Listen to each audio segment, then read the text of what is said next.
The next day, news of the attack was all over the media. The world was shocked and saddened by the destruction caused by the terrorist group responsible for it. But amidst all the chaos and devastation, there was a glimmer of hope. The people of the city had come together, and they had fought to protect each other. They had shown that in the face of tragedy and disaster, humanity could still triumph. For many days after that, the city was filled with people eager to help in any way they could. Volunteers from all walks of life came forward to offer their assistance. They worked tirelessly, helping to rebuild the city and bring some sense of normalcy back into the lives of those affected by the attack.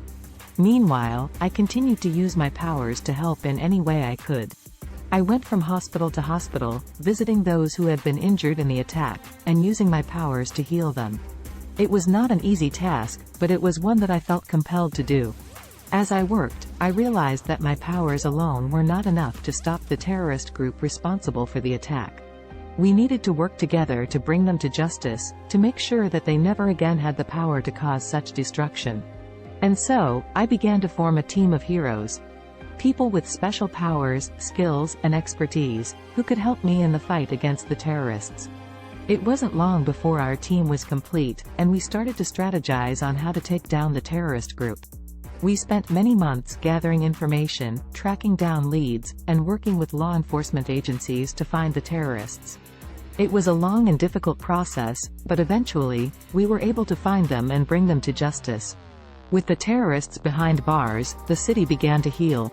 The people started to come together once more, and the scars of the attack slowly began to fade away. As for our team of heroes, we continued to work together, using our powers for good, and fighting to protect the city from any threat that may arise. Looking back on those days, I realized that the attack had changed me in many ways. I had learned just how fragile life could be, and how much humanity could achieve when we worked together. I had also learned that true heroism wasn't just about using your powers, but about using them with love, compassion, and empathy. And so, I continued to work as a hero, using my powers for good, and doing my part to protect humanity from harm.